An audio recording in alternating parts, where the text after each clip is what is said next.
Driver के साथ prank करने के बाद दो भाइयों का पीछा एक डरावना ट्रक करता है। ये ट्रक हर तरीका अपनाता है उन लोगों को सबक सिखाने के लिए जिन्होंने उसका मजाक उड़ाया था।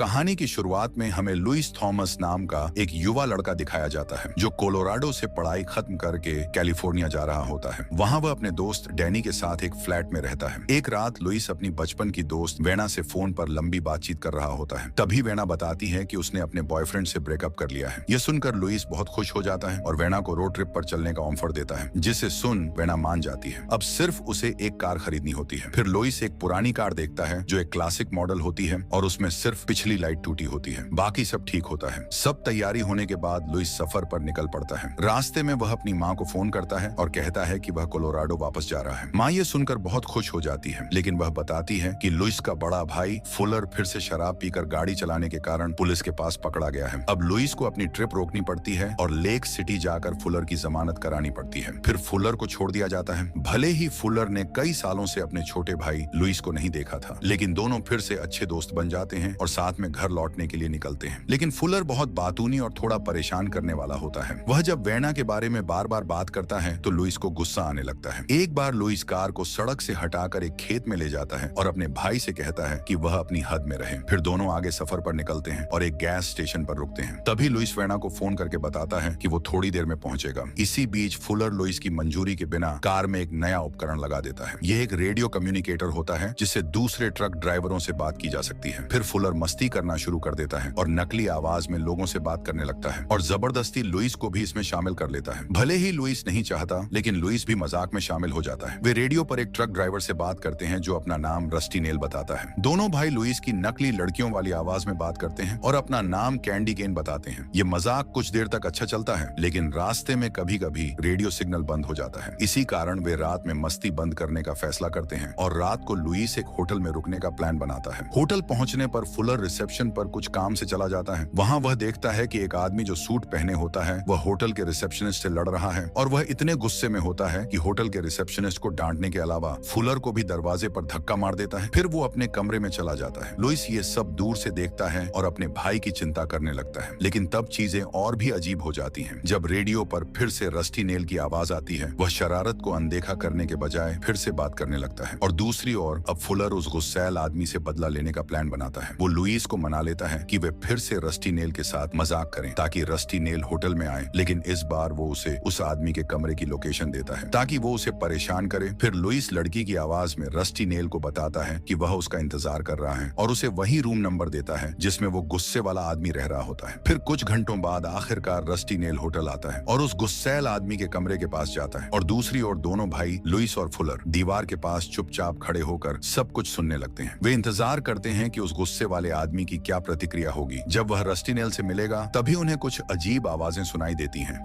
हो या कुछ गिरा हो। फिर सब कुछ एकदम शांत हो जाता है, जिसे सुन दोनों भाई डर जाते हैं कि कहीं उनकी मस्ती की वजह से कुछ गलत तो नहीं हो गया। इसलिए लुइस होटल के रिसेप्शन पर कॉल करता है और कहता है कि वो पास वाले कमरे की जांच करें, लेकिन कुछ मिनट बाद रिसेप्शन वाला फिर से कॉल करके कहता है कि सब कुछ ठीक है, लेकिन लुइस को अब भी शक रहता है। अगले दिन लुइस नहाकर होटल छोड़ने की तैयारी कर रहा होता है। तभी वह देखता है कि बाहर एक पुलिस वाला उसके भाई फुलर से कुछ पूछताछ कर रहा है। वह पास जाता है और पूछता है कि क्या हुआ, जिस पर पुलिस वाला बताता है कि जो आदमी तुम्हारे रूम के पास वाले कमरे में रह रहा था वह अब सड़क पर बुरी हालत में घायल मिला है। इसीलिए पुलिस को शक है कि इस घटना में ये दोनों भाई शामिल हो सकते हैं, जिस कारण पुलिस उन्हें अस्पताल लेकर जाती है। अस्पताल में लुइस और फुलर उस आदमी को बेहोश हालत में देखते हैं और उसका निचला जबड़ा तक नहीं होता। ये देखकर वे दोनों बहुत डर जाते हैं और अपने मजाक पर पछताते हैं। फिर लुइस पुलिस को सब कुछ सच सच बता देता है कि उन्होंने रेडियो पर रस्टी नेल नाम के ट्रक ड्राइवर से मजाक किया था, जिससे ये सब हुआ। अब शेरिफ उन्हें पुलिस स्टेशन बुलाता है ताकि वे उस आदमी के बारे में और जानकारी दे सकें, लेकिन इन्हें सिर्फ उसका कोड नाम पता होता है, इसके अलावा कुछ भी नहीं पता। फिर शेरिफ गुस्से में आकर दोनों भाइयों से कहता है कि वे जल्दी से जल्दी ये शहर छोड़ दें और उन्हें वापस होटल भेज देता है। लुइस अब फुलर की शरारतों से परेशान हो चुका होता है और कहता है कि वो अब और उसका साथ नहीं देगा। वो फुलर से कहता है कि वह उसे नेक्स्ट स्टेशन पर छोड़ देगा, फिर अकेले अपनी यात्रा पूरी करना। अब दोनों के बीच ज्यादा बातचीत नहीं होती और दोनों फिर से सड़क पर निकल पड़ते हैं, लेकिन जैसे ही रात होती है, लुइस को फिर से रस्टी नेल का फोन आता है। रस्टी नेल फिर से कैंडी केन के बारे में पूछता है, वही नकली नाम जिससे लुइस ने लड़की बनकर उससे बात की थी। लुइस अब तय करता है कि वह सच बता देगा कि यह सब सिर्फ एक मजाक था, लेकिन तभी फुलर फिर से बीच में टोकता है और रस्टी नेल को भड़काने लगता है। वो कहता है कि तुम पागल हो, क्योंकि तुमने होटल में उस आदमी के साथ जो किया वो गलत था। जिसे सुन रस्टी नेल फोन पर कहता है कि उसे सब पता है, दोनों भाई किस कार में हैं और उनकी कार की पिछली लाइट टूटी हुई है। तभी एक बड़ा ट्रक सड़क पर दिखाई देता है, जिसे देख लुइस और फुलर घबरा जाते हैं। लेकिन अब उनकी हालत और भी बिगड़ जाती है, क्योंकि उनकी कार में अब पेट्रोल लगभग खत्म हो गया होता है। उन्हें मजबूरी में पास के पेट्रोल पंप की ओर जाना पड़ता है। फुलर पेट्रोल भराने लगता है, जबकि लुइस पुलिस स्टेशन में कॉल करता है और सब कुछ रिपोर्ट करता है। तभी एक बर्फ से भरा ट्रक उसी पेट्रोल स्टेशन पर आकर रुकता है, जहां वे दोनों भाई खड़े होते हैं। ट्रक से एक अजीब आदमी बाहर निकलता है, जिसके हाथ में एक लोहे की छड़ी होती है। ये देखकर दोनों भाई डर जाते हैं। फिर वो आदमी स्टोर के अंदर चला जाता है और लुइस की तरफ आने लगता है। लुइस डर के मारे शेरिफ से बात भी नहीं कर पाता, क्योंकि उसे लगता है कि शायद ये आदमी रस्टी नेल है। लुइस घबराकर तेजी से पेट्रोल के पैसे देता है और फुलर के साथ जल्दी से कार में बैठकर वहां से निकल जाता है। लेकिन वो आदमी भी तुरंत अपने ट्रक की तरफ भागता है और उनका पीछा करना शुरू कर देता है। लुइस एक नजदीकी सड़क पर मुड़ जाता है, लेकिन जल्दी में सड़क के अंत का बोर्ड नहीं देख पाता। जैसे ही वे सड़क के आखिरी छोर तक पहुंचते हैं, तो उन्हें पता चलता है कि आगे रास्ता नहीं है। तो वे एक खेत की तरफ मुड़ जाते हैं, लेकिन वो बर्फ वाला ट्रक अब भी ठीक उनके पीछे होता है। तभी लुइस और फुलर जितनी तेज हो सके उतनी तेज कार चलाता है, लेकिन जल्दी ही एक खेत के गेट पर पहुंच जाते हैं, जो कि बंद होता है। अब उनके पास भागने का कोई रास्ता नहीं बचता। तभी ट्रक रुकता है और ट्रक का ड्राइवर बाहर आता है और जोर से लुइस पर चिल्लाता है। लुइस और उसका भाई हैरान रह जाते हैं कि उसे लुइस का नाम कैसे पता चला, लेकिन तभी ट्रक ड्राइवर सच बता देता है कि वो तो सिर्फ लुइस का क्रेडिट कार्ड वापस करने आया था, जो पेट्रोल का भुगतान करते समय गलती से वहीं छूट गया था। फुलर उससे पूछता है कि फिर उसने हाथ में लोहे की छड़ी जैसी चीज क्यों पकड़ी हुई थी, जिस पर ड्राइवर जवाब देता है कि वो लोहे की छड़ी नहीं थी, बल्कि सिर्फ टायर की हवा मापने वाला गेज उपकरण था। अब दोनों भाइयों को सारी बात समझ में आ जाती है और डर खत्म हो जाता है। उन्हें लगता है कि अब वह रेडियो वाला डरावना आदमी उनका पीछा नहीं करेगा। फिर वे ट्रक ड्राइवर को अलविदा कहते हैं और सड़क पर वापस जाने की तैयारी करते हैं। लेकिन जैसे ही वो ट्रक वाला आदमी मुड़ने की कोशिश करता है, अचानक एक बहुत बड़ा ट्रक तेजी से आता है और उसका ट्रक टक्कर से 2 टुकड़ों में टूट जाता है। ये देखकर लुइस और फुलर फिर डर जाते हैं और जल्दी से अपनी कार में बैठकर खेत की तरफ भागते हैं। लुइस खुले मैदानों से होते हुए ट्रक से आगे निकलने की कोशिश करता है, लेकिन वो ट्रक लगातार उनका पीछा करता रहता है। तभी फुलर रेडियो पर मदद मांगने की कोशिश करता है, लेकिन कोई जवाब नहीं देता। अब वो ट्रक बहुत ही करीब आ चुका होता है, इसीलिए लुइस एक खतरनाक मोड़ लेने का फैसला करता है। वह कार को तेजी से सड़क के दूसरी ओर मोड़ता है। ये चाल कुछ देर के लिए काम करती है, लेकिन फिर उनकी कार एक पेड़ से टकरा जाती है और कार का एक पहिया मिट्टी में फंस जाता है, जिससे वे कार बाहर नहीं निकाल पाते। लेकिन सौभाग्य से लुइस और फुलर को कोई चोट नहीं लगती। वे कार में फंसे रह जाते हैं। फिर कुछ ही सेकंड बाद वही डरावना ट्रक वहां पहुंच जाता है और धीरे धीरे उनकी कार की तरफ बढ़ना शुरू करता है। तभी लुइस भी कार को वहां से निकालने की कोशिश करता है, लेकिन कोई फायदा नहीं होता। ट्रक उनकी कार को पेड़ की तरफ दबाने लगता है और उनकी कार ट्रक की ताकत से टेढ़ी मेढ़ी हो जाती है। उसका ढांचा दबने लगता है और शीशा टूटने लगता है। जब लगता है कि अब बचने का कोई रास्ता नहीं है, तो फुलर रेडियो उठाकर ट्रक वाले से माफी मांगता है। वह कहता है कि यह सब बस एक मजाक था। डरावनी बात यह होती है कि ट्रक चालक भी शांत आवाज में कहता है कि मैं भी बस मजाक कर रहा हूँ। फिर वह अपना ट्रक पीछे ले जाता है और लुइस और फुलर को अकेला छोड़कर चला जाता है। दोनों भाई डरे हुए और सदमे में होते हैं। फिर एक और दिन खत्म होता है। अगले दिन लुइस अपनी टूटी हुई कार को गैरेज में ले जाता है ताकि उसकी मरम्मत हो सके। जब मैकेनिक काम कर रहे होते हैं, तो लुइस अपने भाई फुलर को समझाने की कोशिश करता है, लेकिन अब फुलर पहले से ज्यादा सीरियस हो गया है और उसे